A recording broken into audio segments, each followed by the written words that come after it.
Musa ﷺ was given an order by God not to accept any breast for milk. But Musa was thirsty and hungry. So the wife of Pharaoh was trying to find any suckling, what do you call it? Any woman that can feed the baby, and he refused. Then, as the sister of Musa was chasing him, tracking him, tracing him, she said to the people, shall I guide you to ahli baytin yakfulunahu lakum? They'll sponsor him for you. Wahum lahu nasihun. Ahlu baytin. Then Allah said, then we returned him to his mother. Second time God is mentioning the word ahlul bayt, and a wife is concerned. Okay. The third one, the verse starts like this: وَقَرْنَ فِي بُيُوتِكُنْ, and remain in your houses. وَلَا تَبَرَّجْنَ تَبَرُّجَ الْجَاهِلِيَّةِ الْأُولَى, and do not, wear just like the ignorant way of dressing. وَأَقِمْنَا الصَّلَاةِ, and establish the prayer. وَأَتِينَا الزَّكَاةِ, and pay the charity. وَأَطِعْنَا اللَّهَ وَرَسُولَهُ, and obey Allah and His Messenger. All of this in one verse. Now the verse did not finish. إِنَّمَا يُرِيدُ اللَّهُ يُذْهِبَ عَنكُمُ الرِّجْسَ أَهْلَ الْبَيْتِ. It's all in one verse. Therefore we believe that Aisha and Hussein are Ahlul Bayt.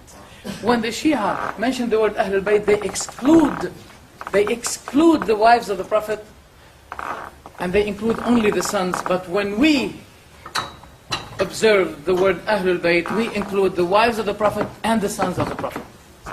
Both.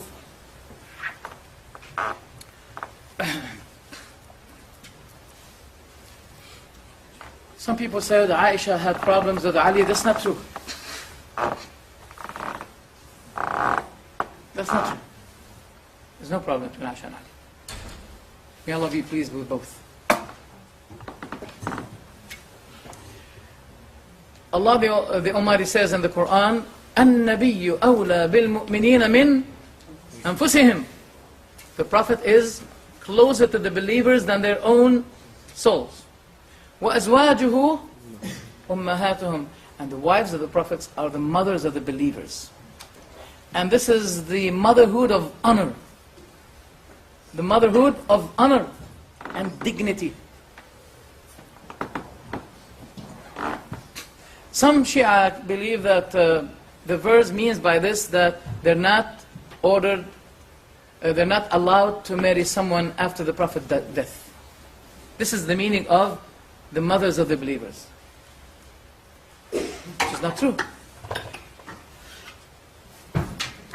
Which is not true. Why? Because the Prophet, anyone who is not allowed for you to marry, does she become your mother? I mean, your sister, you're not allowed to marry your sister. Do you call your sister your mother because you're not allowed to marry her? It's not reasonable. It doesn't make sense. And many Shia scholars, they confessed that this is the motherhood of honor and dignity.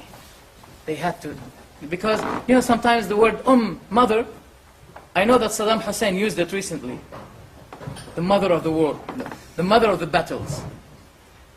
But in the Quran, the word mother is mentioned what? As a motherhood of dignity and honor. Such as Ummul Qura. What does it mean? Mecca is the mother of all the villages, all the cities. What is that kind of motherhood? Honor and dignity. Al-Fatiha is the Ummul Kitab, the mother of the book.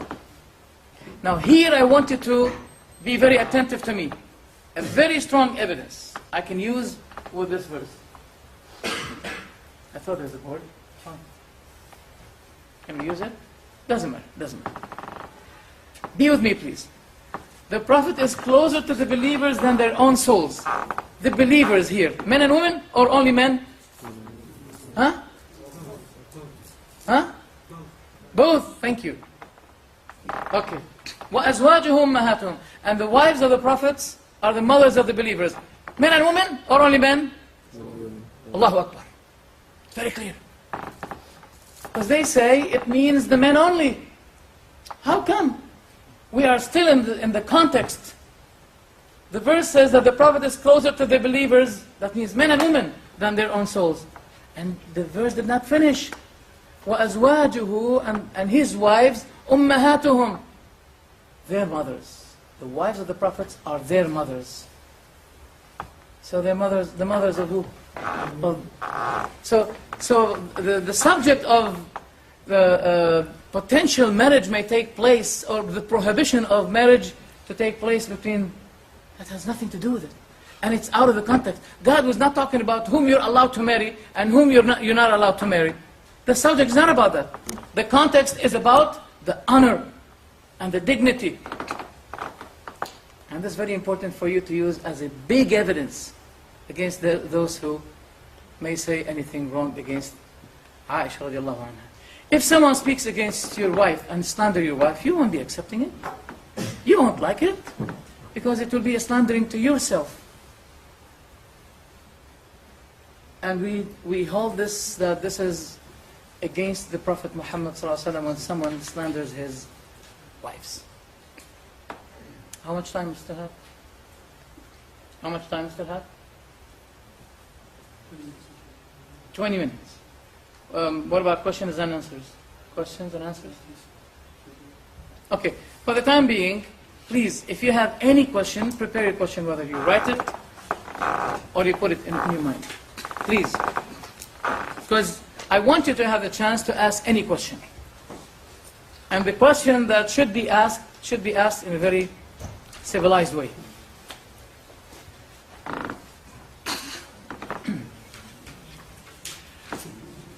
We should have a good thought in the companions of the Prophet ﷺ. Good thought, ihsan al-dhan, is that what it means? Right? Good thought. Thinking about them in the proper way. Like for instance, the Prophet was sick, ﷺ, and he said, give me a pen and a paper, and I can to write a will, that if I do it, you will not be misguided at all. Umar said the Prophet was overwhelmed by his pains and agonies, because he realized that the Prophet is about to die. And the book of Allah is sufficient for us. Some people say, see here, Umar said the book is sufficient for us. Where's the Sunnah? Look, if we say Kitab Allah wa Sunnati, they say, no, Kitab Allah wa Atrati. And if Umar said Kitab Allah only, they say, what about the Sunnah?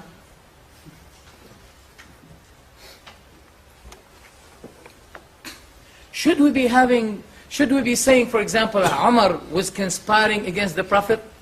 Or should we say that Umar was really very much concerned about the Prophet's physical being? If you say the first one, conspiring against the Prophet, we say, but what Ali's attitude towards Umar doesn't make us believe so, because he called his son Umar, and his son Umar died with Hussein in Karbala, by the way. And the books of the Shia confessed it. And he gave him his daughter, Kulthum. And he gave him bay'ah. A pledge, bay'ah, you know the meaning of bay'ah, that I obey you, you are my leader. 3 things. It compels us to think in Umar the best way. Since Ali did it, are you better than him? You're not better than Ali. And if you follow the way of Ali, note here that the Shia always use the word Ali ma'al Qur'an wal Qur'an ma'ali. Ali is with the Qur'an and the Qur'an is with Ali. Okay, was Ali with the Qur'an when he gave his daughter to Umar? When he called his son Umar? They say that Umar is the son of, you know, Bitch. But that would be a slander against Ali, who gave him his daughter. I mean, if you know someone that he is son of, etc., would you give him your daughter? So why Ali did? They said Ali was forced. Oh, where's the evidence?